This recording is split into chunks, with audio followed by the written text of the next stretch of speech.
Nós tínhamos falado das heresias, falamos das principais, gnosticismo, marcionismo e montanismo, e nós falamos também, e o Newton relembrou hoje de manhã, que nós precisamos, que a igreja precisou dar uma resposta a esse ataque que ela estava sofrendo de dentro dela mesma. E a gente viu que aquela frase do Irineu que dizia que a autoridade da igreja repousava sobre 3 coisas: o cânon, o credo e os bispos. E por isso então o título dessa nossa sessão. Nós falamos sobre o cânon, a formação do cânon rapidamente, a gente não pôde entrar em detalhes. Eu ia até trazer um livro aí, esqueci, um livro do Geisler para mostrar para vocês, vou trazer no domingo que vem. E para a gente não perder muito tempo, a gente vai então direto para falar dos credos. O que é um credo? É uma afirmação de fé. Uma das mais antigas é aquela: Tu és o Cristo, o Filho do Deus vivo. Quem falou isso? Isso é um credo. Quem falou isso? Pedro, exatamente. Pedro. Tu és o Cristo, o Filho do Deus vivo. Isso é uma afirmação de fé. E uma das mais antigas que a gente tem, isso aí ainda está no Novo Testamento, uma das mais antigas que a gente tem na história da igreja é: creio em Jesus Cristo, Filho de Deus, Salvador. A partir dessa frase, creio em Jesus Cristo, Filho de Deus, Salvador, veio aquele símbolo do peixe, por causa... Ali está ictis, né? Porque existem 2 maneiras de escrever, mas podemos dizer ictus. Ictus é o peixe. Essa palavra em grego significa peixe. E é uma abreviação, ela pode ser usada como uma abreviação no grego. Depois nós vamos ver umas figuras aí. Que é uma abreviação de Jesus Christos Tel Huios Soter. Jesus Cristo, Filho de Deus, Salvador. Então, esse é um credo bem antigo também. Mas o credo que o Irineu estava se referindo, onde ele dizia que a autoridade da igreja repousava, uma das coisas em que ela repousava, era o credo dos apóstolos. Já ouviram falar do credo dos apóstolos, ou o credo apostólico? Ele é bem conhecido, esse credo apostólico. Talvez eu falando vocês reconheçam. Creio em Deus Pai Todo-Poderoso, Criador do céu e da terra, em Jesus Cristo, seu único Filho, nosso Senhor, que foi concebido pelo poder do Espírito Santo, nasceu da Virgem Maria, padeceu sob Pôncio Pilatos, foi crucificado, morto e sepultado, desceu à mansão dos mortos, ressuscitou ao 3º dia, subiu aos céus, está sentado à direita de Deus Pai Todo-Poderoso, de onde há de vir a julgar os vivos e os mortos. Creio no Espírito Santo, na Santa Igreja Católica, na comunhão dos santos, na remissão dos pecados, na ressurreição da carne e na vida eterna. Amém. Esse é o credo apostólico. E existe uma história, né? Uma história muito interessante em que se diz que os apóstolos sentaram antes de ir para o mundo evangelizar, e aí Pedro começou. Creio em Deus Pai Todo-Poderoso, foi seguido logo depois por André, e em Jesus Cristo, seu único Filho, nosso Senhor. E assim por diante, cada apóstolo falou um pedaço do credo apostólico até terminar com o Mateus, que falou a parte final. É claro que isso aí é uma lenda. É evidente que não foi assim que aconteceu. O credo apostólico não foi feito pelos apóstolos.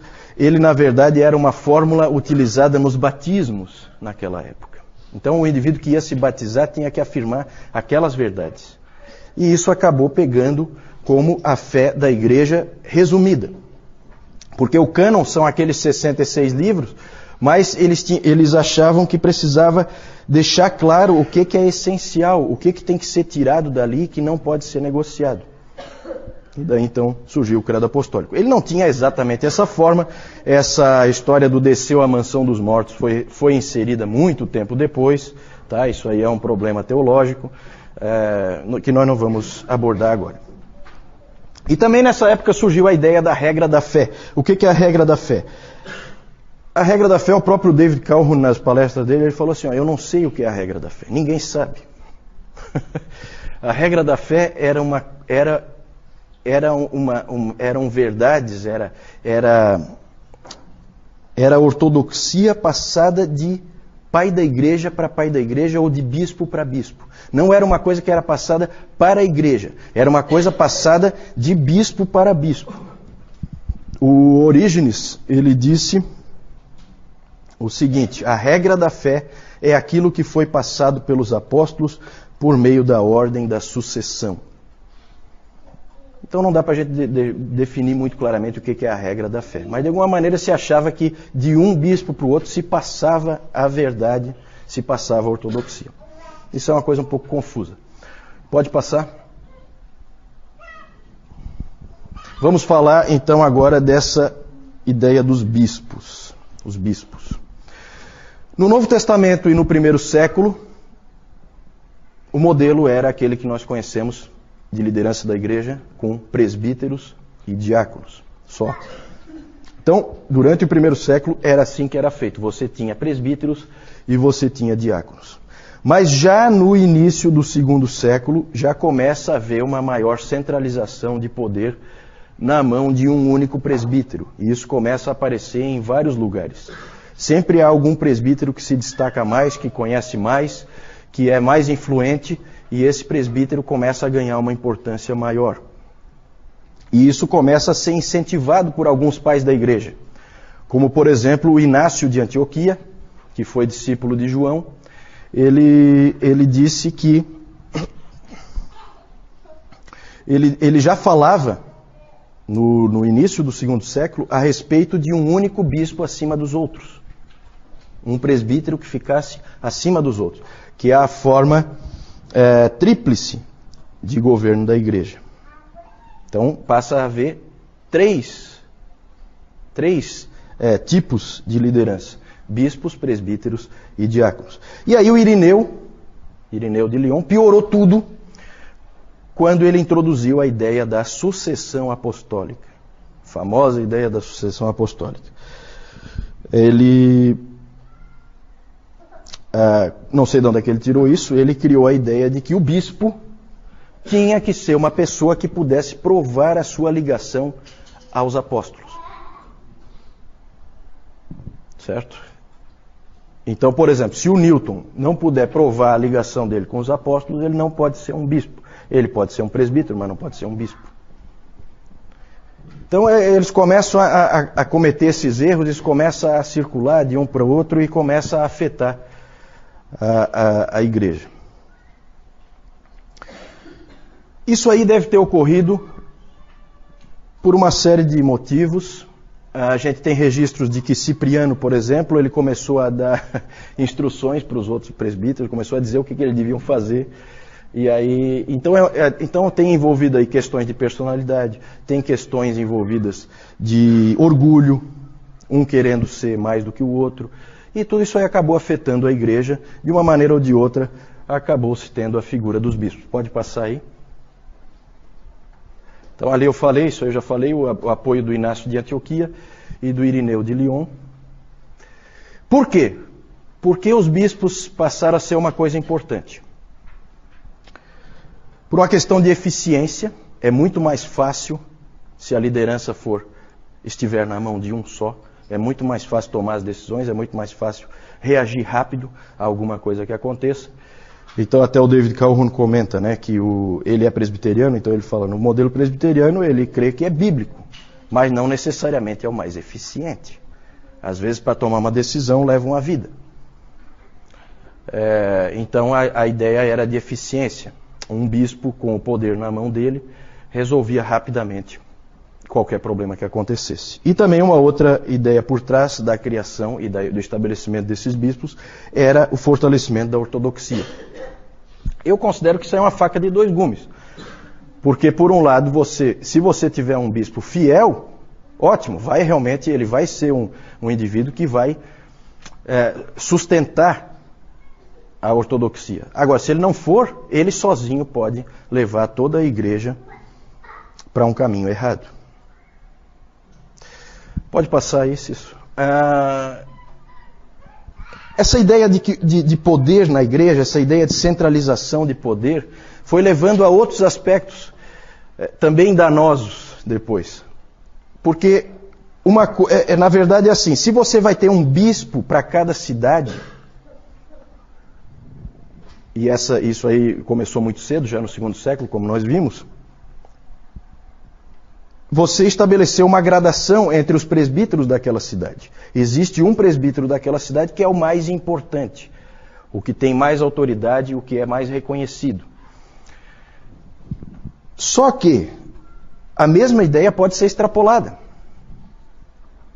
Uma coisa é você ser, vamos fazer uma comparação, uma coisa é você ser o bispo de São Paulo, aqui no Brasil, e outra coisa é você ser o bispo do Oiapoque. A importância que você tem sendo bispo de São Paulo é diferente da importância que você tem sendo bispo do Oiapoque. E isso aí aconteceu realmente naquela época. As igrejas mais importantes logo se destacaram. No Oriente, as igrejas mais importantes eram Jerusalém, Cesareia, Antioquia, Alexandria e Constantinopla. E no Ocidente, só uma: Roma. Gente, começa aqui, tudo tem explicação histórica. O Newton hoje falou sobre isso e é verdade.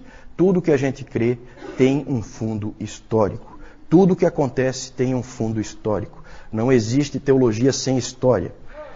Isso o Newton frisou hoje de manhã e é verdade. Olha só o que começa a acontecer. E nós vamos ver hoje mais coisas que começaram a acontecer que foram levando numa certa direção. Aqui já começa a levar numa certa direção.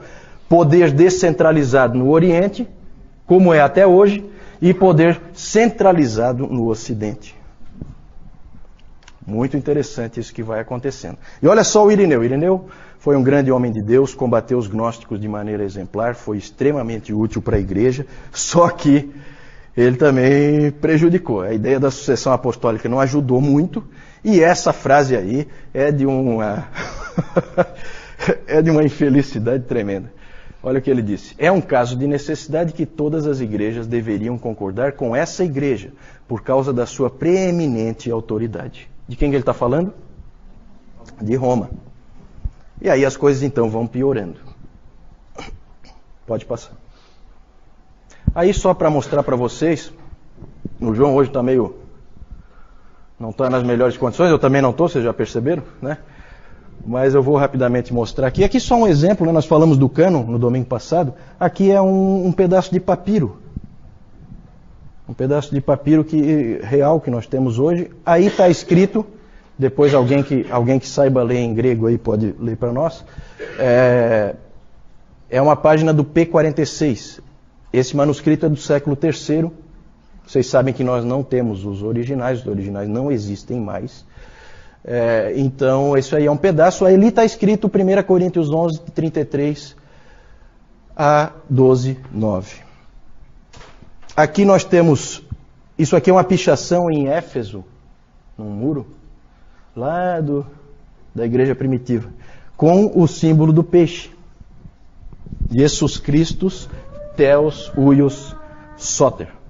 Certo? Jesus Cristo, Filho de Deus, Salvador. Pode passar.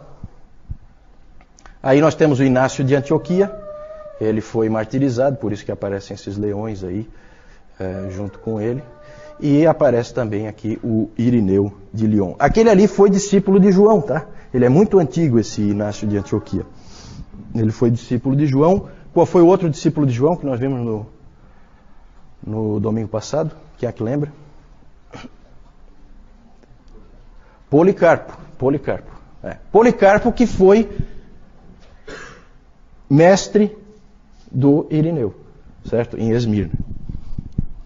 Pode passar então.